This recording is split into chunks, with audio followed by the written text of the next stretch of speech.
Scroizer aqui e no vídeo de hoje vou falar sobre Sandman. Finalmente a primeira temporada estreou nessa sexta-feira, dia 5, na Netflix, e eu já assisti aos 10 primeiros episódios e por isso nesse vídeo aqui eu vou poder falar abertamente o que eu achei, falar de detalhes com spoilers. Fiquem avisados, né? A gente estava embargado até o dia 5, então não consegui trazer um vídeo antes sem spoilers, mas aqui eu vou falar tudo o que eu achei e até mesmo trazer outros conteúdos conforme eu for sentindo a recepção ou dúvidas que vocês tenham. Então, para não perder nenhum conteúdo do canal, se inscreve e clica no sininho para receber notificação para quando tiver um vídeo novo, que eu sempre trago as novidades dos filmes e das séries aqui para vocês o quanto antes vocês sabem.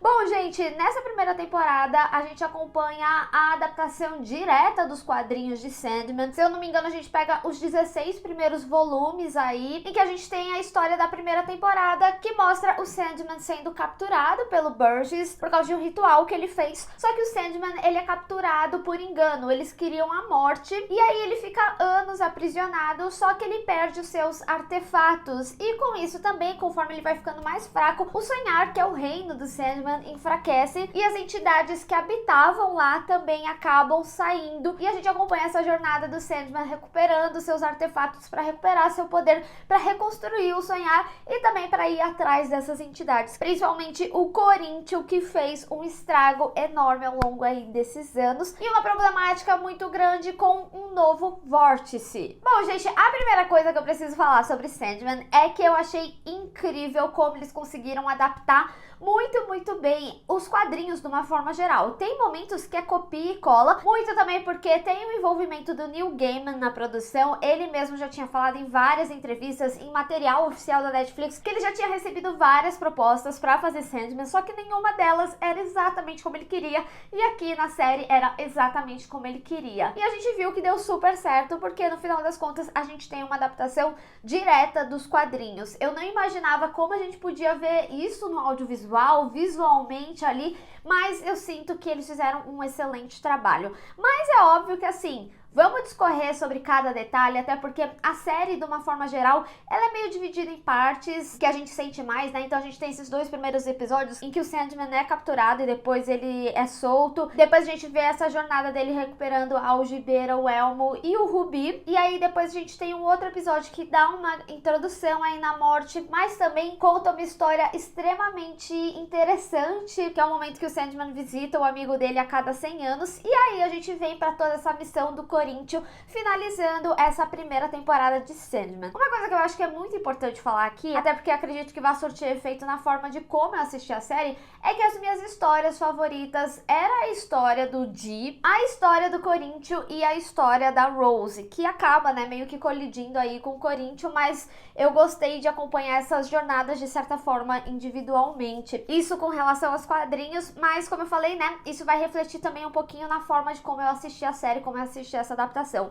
Mas a primeira coisa que eu preciso falar da série, da adaptação de uma forma geral, é que eu gostei muito de como eles preencheram a história do que a gente já tinha lido nos quadrinhos, né? Porque, assim, o quadrinho, ele tem alguns aspectos que são muito mais rápidos, principalmente quando você lê volume por volume. Todo esse momento, por exemplo, da captura do Sandman e ele saindo, acontece no primeiro volume, e aqui a gente vê que tem um espaço maior, a gente tem 2 episódios que são dedicados para contar essa história, mas o que eu gostei é que eles preencheram a história e deram uma motivação super coesa. Então a gente entende mais o porquê o ritual foi feito, a gente entende o porquê que eles queriam especificamente a morte, e também a gente conhece um pouco da mãe do Dee, porque nos quadrinhos a gente vê ela mais sendo citada, se eu não me engano, tem um tempo já que eu li, mas ele fala que ela chamava ele de Johnny e tudo mais, ele fala mais daquele momento no carro que nem a gente viu aqui na série. Então isso já acaba sendo uma pequena diferença e que eu particularmente gostei muito. Isso me impressionou bastante, eu acho que fez total sentido,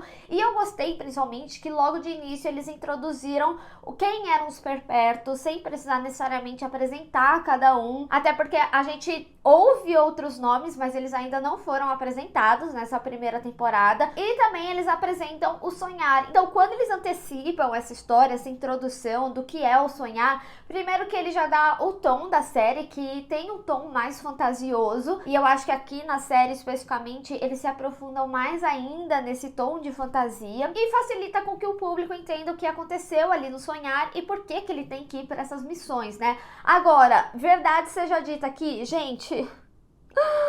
O Gregory, eu sofri e muito assim, sabe? Mal conheci e considerei pacas. Gente, eu juro pra vocês, o chorinho ficou aqui na garganta, sabe? Mesmo ele não sendo uma criatura com CGI perfeito e tudo mais, ainda assim me passou um sentimento, sabe? Fiquei chateada. E aí, beleza, né? A gente acompanha essa jornada do Sandman recuperando os seus artefatos. E aí vamos falar de cada um desses personagens conforme ele tem essa jornada. E depois eu concluo falando o que eu achei do Sandman de uma forma geral. Vamos começar falando sobre Johanna Constantine, porque, né, esse nome é muito familiar pra quem acompanha os quadrinhos da DC Comics. Também o filme, né, teve a adaptação de Constantine, mas eu gostei muito de como eles acabaram trazendo o nome da família muito bem. Gostei de como eles introduziram o trabalho dela, eles mostraram o envolvimento dela e gostei da história que trouxeram pra ela. Eu tava muito curiosa pra saber como que eles iam adaptar a moça ali morrendo, né? E foi relativamente pesado, apesar do Sandman ter facilitado ali a morte dela, vamos colocar dessa forma. Ainda assim, eu achei muito bonito e gostei muito de como eles transformaram o visual enquanto a pessoa sonha, né? E ao mesmo tempo, explica como que funciona a areia e até mesmo a relação humana com esses artefatos. Até pra gente entender sobre o rubi forjado lá na frente um pouquinho melhor. E apesar dela ter sido uma cena pesada e bonita, né? Eu sinto que de uma forma geral o Sandman ficou um pouquinho mais leve em alguns aspectos. Mas quando eu falar de cada uma dessas cenas, eu pontuo porque que eu achei mais leve e tudo mais. Mas enfim, todo esse arco da Constantine eu simplesmente adorei. Eu achei a atriz excepcional e gostei também da Hattie, porque eles falam a questão que ela tinha mais de 200 anos e depois quando você acompanha a série, você entende por que ela é uma pessoa que teria lá seus 200 anos, como ela fala. A gente começa a entender melhor as entidades que fazem parte desse universo. Isso, claro, falando como uma pessoa que leu os quadrinhos, mas deixa aí nos comentários se esse foi seu primeiro contato com o Sandman, se foi bem compreensível, né, toda essa apresentação do universo aí pra vocês. E aí a gente tem a segunda missão, que é o Elmo, quando ele vai pro inferno. Primeiro que assim, achei sensacional como eles trabalharam algumas rimas. Isso foi algo que aconteceu depois, um pouco mais na frente, não lembrou exatamente o momento da série, mas eu achei muito interessante. Eu fiquei, caraca, tá todo mundo falando rimando. Gostei muito da Lucifer e achei super interessante que esse momento da batalha, né, teve uma modificação até para trazer uma pessoalidade e uma continuação para a segunda temporada. Então eles criam um gancho aqui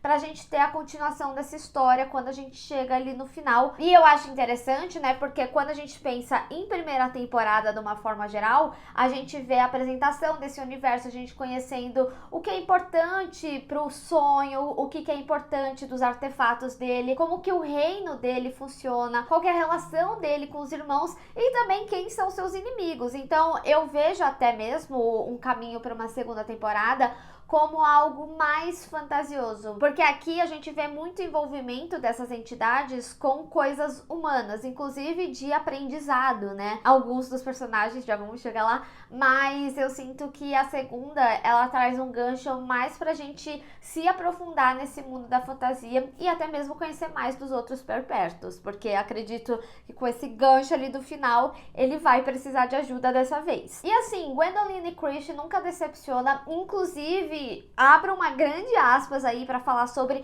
o elenco da série, que tá simplesmente incrível. Gente, o Dr. D, já que a gente vai passar para esse terceiro momento, ai, assim, Lupin sempre será Lupin, e as caras dele de doido, assim, são sensacionais, mas você vê quando o ator entrega, assim, sabe? E no arco do Dee tem uma dessas cenas que eu cheguei a falar que é um pouco mais leve que nos quadrinhos, porque nos quadrinhos ele de fato mata a mulher que dá a carona, mas ao mesmo tempo essa especificamente não me incomoda tanto, porque eu entendo a discussão que a série traz, principalmente quando o Dee tem o diálogo ali com ela sobre como as pessoas feriram ele. É até interessante porque essa forma, né, de pessoas que feriram outras e como a magia foi utilizada e etc. E as reações humanas, né, a gente vê ao longo da temporada inteira de uma forma geral em vários personagens, como a gente vê no Dee e no Sandman. E foi como eu falei, a história do Dee nos quadrinhos era uma das minhas favoritas e eu pirei no quinto episódio. De longe, pra mim, é o melhor da série.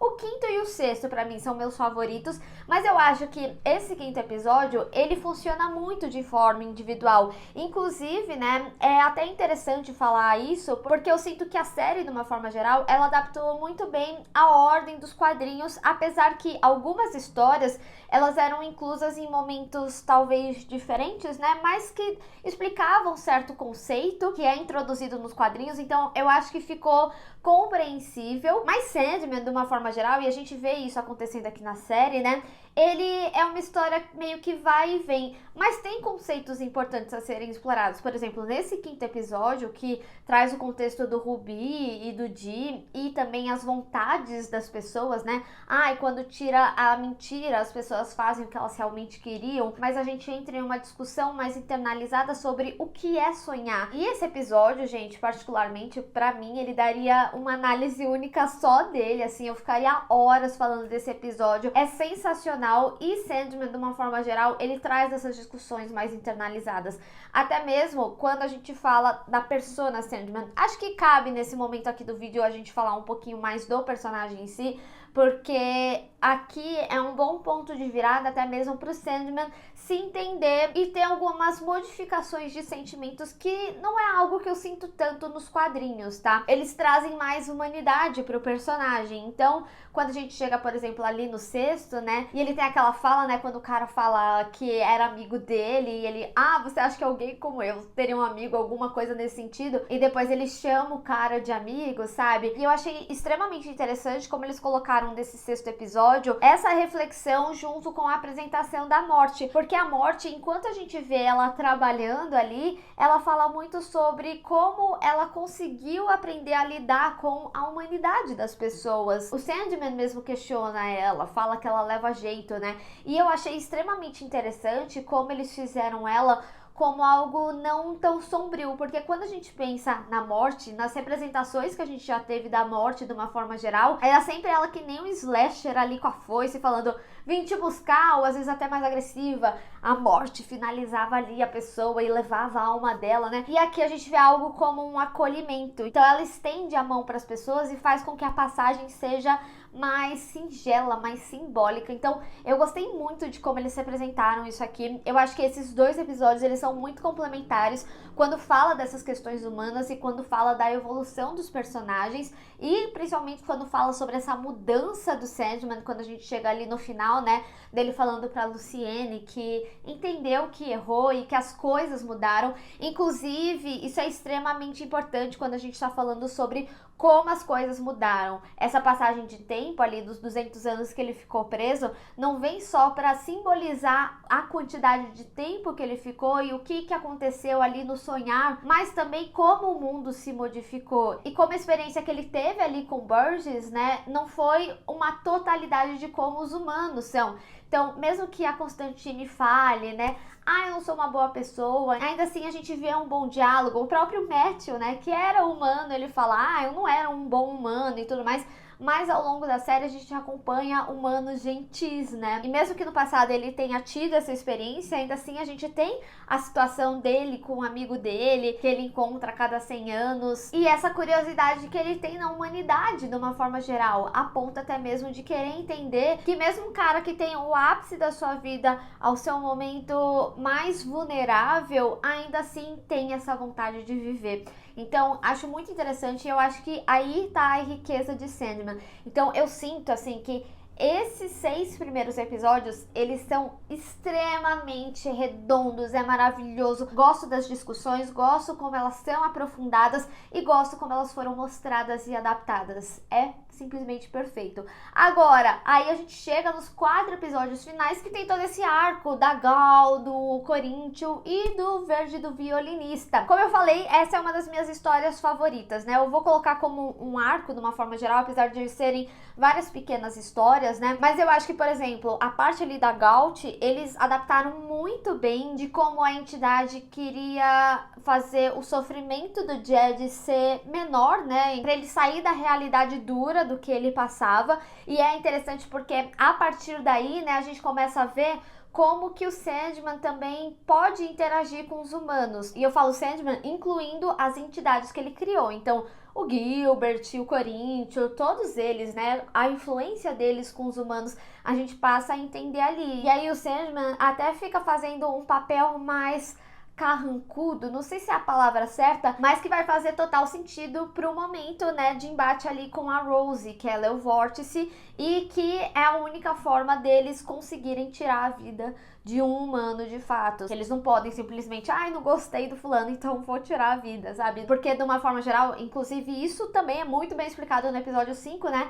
Que eles não podem interferir nas escolhas humanas. Então você também consegue entender por que a Gault, ela foi penalizada. O Gilbert é um fofinho, mas eu preciso dizer, gente, que esse arco, ele começa a ser um pouquinho diferente do que eu tinha acompanhado da série de uma forma geral. Porque eu sinto que eles adaptaram exatamente como é nos quadrinhos realmente, mas ainda assim algumas coisas me pareceram meio fora de realidade. Tá certo que, de novo, a gente tá falando de um universo de fantasia, mas eu sinto que eu senti isso de uma forma geral, porque por ser uma das minhas histórias favoritas, eu senti que faltou um pouquinho mais da Rose na atuação dela, porque em momentos que pedia mais de uma emoção ali, por exemplo, no momento que a Unity se sacrifica por ela, ela não chora. Tipo, o Jed, eu amei esse menino. Ele trazia uma emoção absurda e ele era um menino tão fofinho, assim, quando ele tá ali no hotel sorrindo com um serial killer, sabe? E ele não sabe que são serial killers. Eu fiquei desesperada por ele. Então eu senti a conexão ali. Mas com a Rose eu não senti tanto. Como esse momento que eu comentei ali da Unity, né? Eu acho que ali precisava de um pouco mais de emoção. E foi inclusive nessa cena que eu entendi o que tava me afastando tanto dessa parte da série. Mas ao mesmo tempo, eu gosto que a Rose ela tenha mais noção das coisas que estão acontecendo com ela.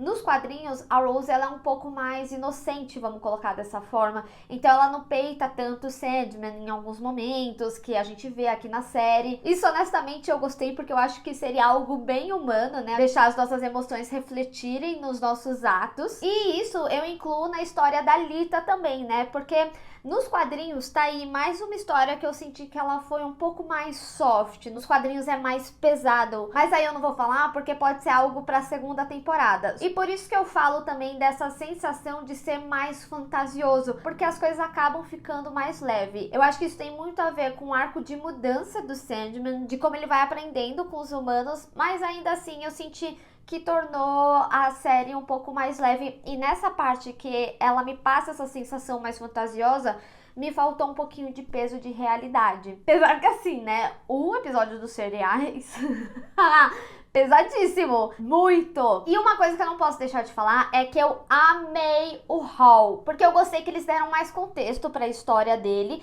e também porque eles trouxeram uma referência dos quadrinhos que é de uma das histórias mais à frente, que é o momento que ele tira as máscaras dele. Eu acredito que seja uma referência direta. Qual que é o nome da história? Eu vou pegar o quadrinho aqui atrás. Aqui, ó, que adapta esse arco Fachada. Ele vem como uma referência e também traz todo esse contexto da música que ele tá cantando. Então eu gostei muito de como eles trouxeram o contexto de uma outra história que tá à frente do que eles adaptaram aqui de uma forma geral, que seria até a finalização do arco do Corinthians, que nem eu comentei, né, que nos quadrinhos vai até mais ou menos o volume 16 dessa edição grandona aqui. Então eu achei muito, muito interessante que eles acabaram trazendo contextos da história do quadrinho, mas mais contextos para personagens existentes ali. E assim, né, como eu falei, a série ela traz boas referências, como essa história aí do Hal, mas também traz referências realísticas. Gente, o episódio dos colecionadores, eu fiquei de queixo caído. Temos várias referências de serial killers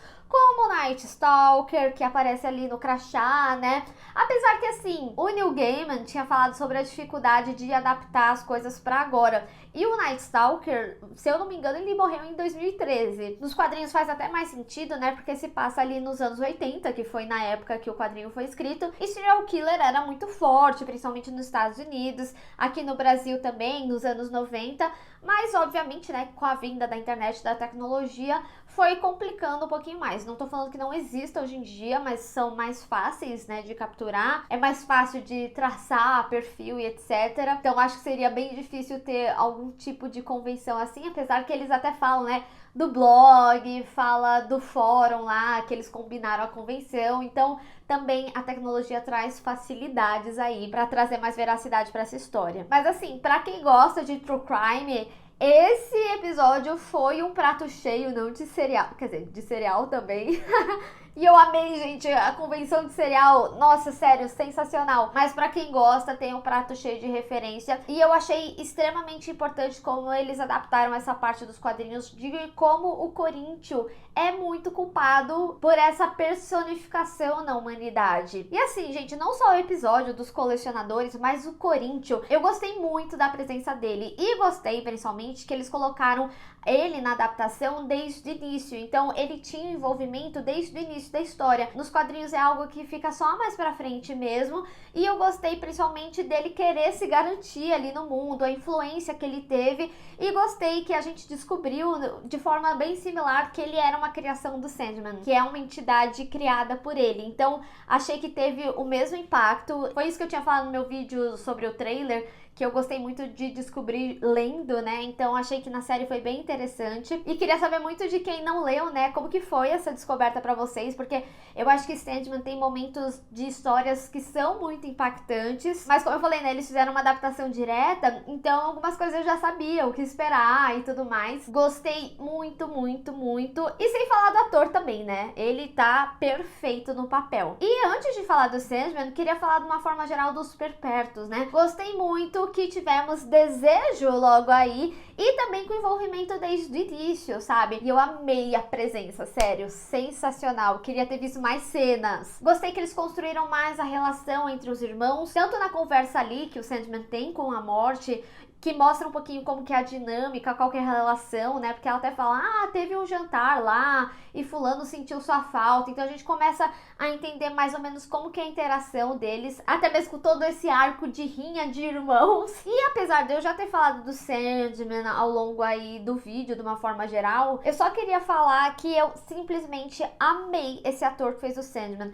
Eu acho que ele transmitiu muito bem a vibe que é o personagem. Eu também gostei como muito facilmente eles explicaram alguns conceitos, como o Sandman mudar de forma. Nos quadrinhos a gente tem algumas histórias que explicam, né? E aí a gente tem aquele momento ali no inferno, quando ele fala com a Nada, e a gente vê isso de forma visual. Então trazer a adaptação dos quadrinhos para algo audiovisual faz com que a gente tenha esses efeitos mais fáceis de explicar esses conceitos. E isso era uma das questões que eu tava com receio, porque Sandman trabalha muitos conceitos, tem muitas coisas acontecendo, e eu acho que eles conseguiram introduzir muito bem, fazer com que o público entendesse com facilidade. Mas de novo, né, como eu falei, isso é uma visão de quem leu. Então me conta aí se você teve essa mesma facilidade, ou me conta também as suas dúvidas. Às vezes eu posso fazer um vídeo explicando de forma mais aprofundada algumas coisas que a série trouxe. Gente, e precisamos falar sobre ele, Matthew, o corvo do Sandman. Primeiro que assim, fiquei muito triste com a morte do primeiro corvo, deu peninha, mas o Matthew, ele é simplesmente sensacional. Já falei, né, que eu gosto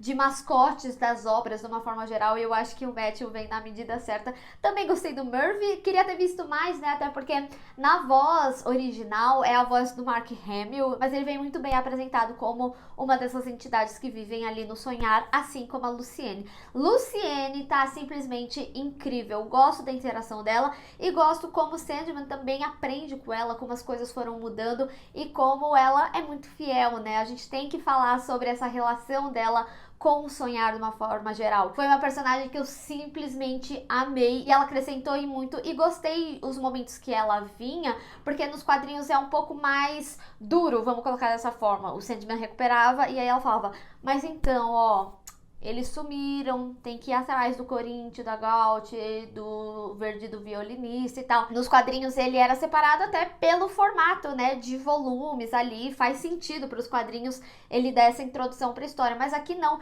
é algo desde o início. Quando o Sandman já vai atrás dos artefatos dele, ele já fica sabendo que o Corinthians e a galera ali sumiu. Então gostei muito de como eles trouxeram as histórias e como eles anteciparam algumas coisas e como eles deram mais senso de uma forma geral para fazer sentido com a finalização dessa história, dessa primeira temporada. Então eu sinto que de resultado final do que a gente tem dessa primeira temporada é muito positivo. Acho que sim, o Neil Gaiman conseguiu colocar a ideia que é os quadrinhos nessa adaptação para a série da Netflix. Tem algumas questões de efeito que eu acho que podem melhorar. Eu confesso que aí é uma questão muito pessoal, que eu gostaria de uma estética um pouquinho mais escura, apesar de ter gostado dos momentos em claro, mas, por exemplo, ali na história com a Constantine, eu achei perfeito, né? A estética ali do Dee também, nossa, sensacional. Inclusive, eu sinto que as coisas que eu mais gostei de uma forma geral da série, em cenas específicas, eram cenas escuras, então, do Corinthians também. Tem uma cena que me chamou muita atenção,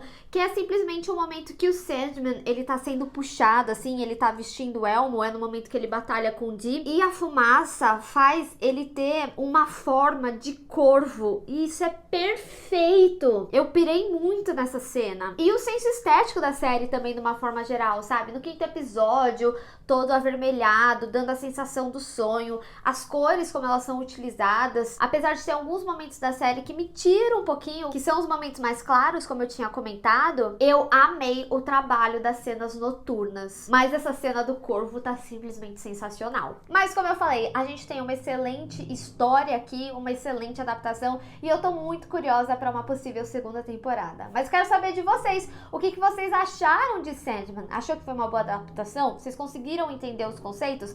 Vamos discutir. Bem, pessoal, espero que vocês tenham gostado desse vídeo. Não esquece de deixar o seu gostei e compartilhar nas redes sociais, inclusive me segue lá, se inscreve no canal e clica no sininho para receber notificação para quando eu tiver um vídeo novo. Te vejo no próximo.